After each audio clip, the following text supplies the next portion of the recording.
I believe that the Russians are very fragile right now. We know that Prigozhin and Shoigu, Kadyrov, all of these guys hate each other. We know that there are zero Russian soldiers that want to be in Ukraine. We know that they also are running out of ammunition. Yes, they're launching missiles against apartment buildings, and one day this is going to be stopped.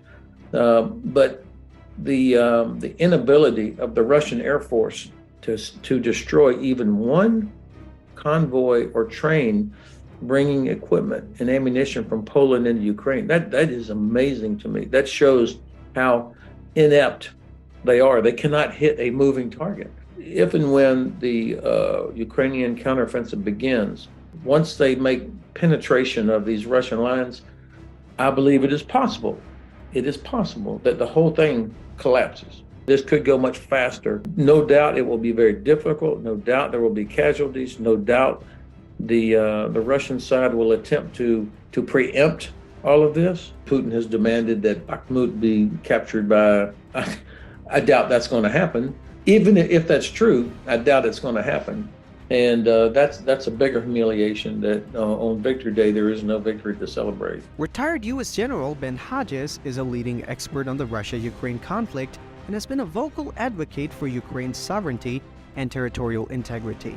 In his view, the liberation of Crimea is a key to resolving the conflict, and he has proposed several strategies for achieving this goal. One of Hodges' proposals is for Ukraine to target the bridge that connects Crimea with Russia. This bridge, which was completed in 2018, has become a symbol of Russia's annexation of Crimea and a key logistical link between the two territories. Hodges believes that if Ukraine were to destroy or disable the bridge, it would make it much more difficult for Russia to sustain its military presence in Crimea and would put pressure on Moscow to negotiate a settlement. Of course, such a move would not be without risks. Destroying the bridge could escalate the conflict and lead to a wider war, and it would likely result in significant civilian casualties. However, Hodges argues that the benefits of targeting the bridge outweigh the risks, and that Ukraine should seriously consider this option. Despite the challenges that Ukraine faces, Hodges remains optimistic about its chances of victory in the conflict. In a recent interview, he praised the Ukraine General Staff for keeping the counteroffensive schedule secret and for executing it effectively. He also noted that Ukraine's military capabilities have improved significantly in recent years, thanks in part to US and European support, and that Ukrainian forces are now much better equipped to fight a modern war. Hodges believes that the key to Ukraine's success is to maintain the initiative and to keep Russia off balance.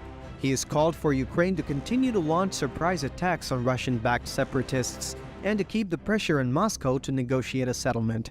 He also believes that Ukraine should continue to strengthen its military capabilities and to invest in new technologies, such as drones and cyber warfare, to give it an edge over Russian forces.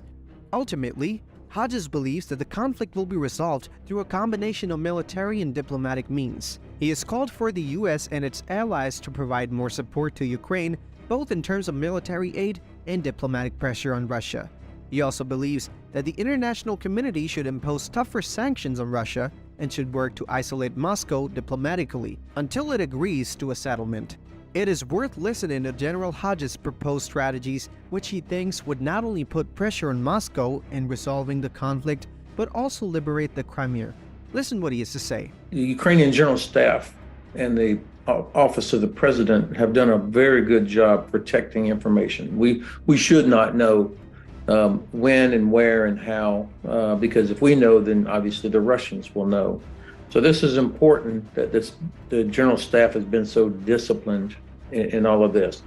Nonetheless, there is obviously a lot of anticipation, and it's clear that the General Staff and Ukrainian Armed Forces have been working very hard to prepare for the next phase of the war. Now, before they would actually launch an attack, if you will, of course, they're going to spend a lot of time doing what we would call shaping operations to prepare the ground, to prepare the situation so that when the attack commences, it has the best chance for success. So that means destroying or disrupting Russian transportation networks air defense, ammunition, headquarters. This is all an important part. And it may not have a set time limit. It may be planned as a condition. When certain things have happened, then they're ready. So I think that's how I would imagine that they're doing this. But also, they have to prepare their own forces. Are they at the level of training?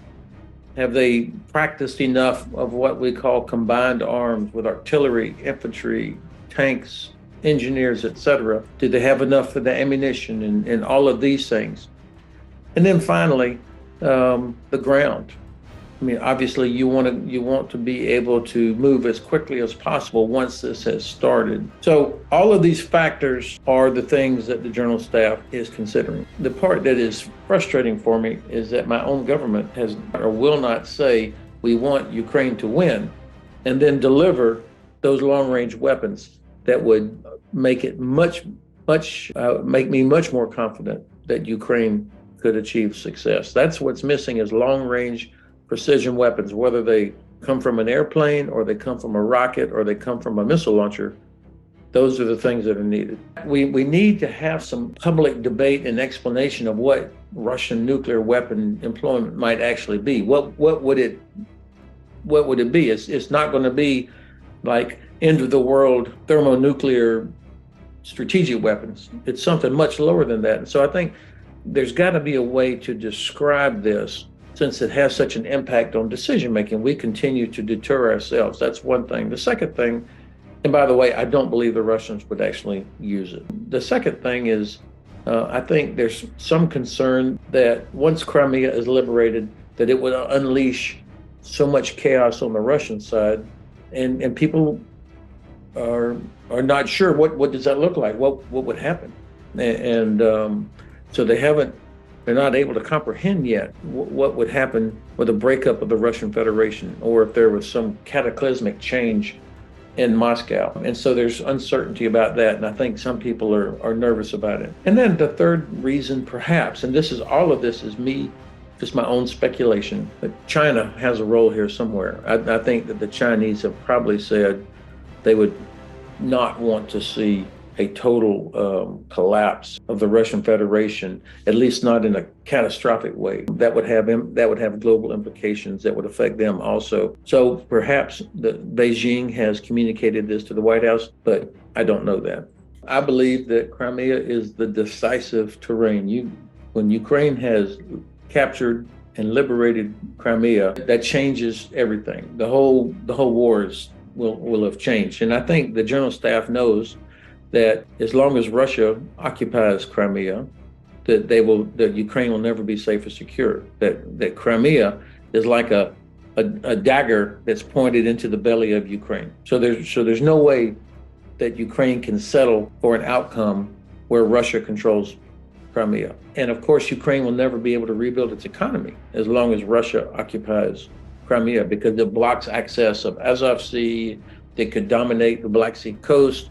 So this would make it impossible for Ukraine, I think, to really rebuild its economy as long as Russia occupies Crimea. So that's why the General Staff, I'm sure, has recommended that the liberation of Crimea has to be the priority, not the liberation of Donbass. If I were advising, I would say, this counteroffensive should aim to isolate Crimea, to break the so-called land bridge that runs from Rostov through Mariupol, Melitopol into the peninsula.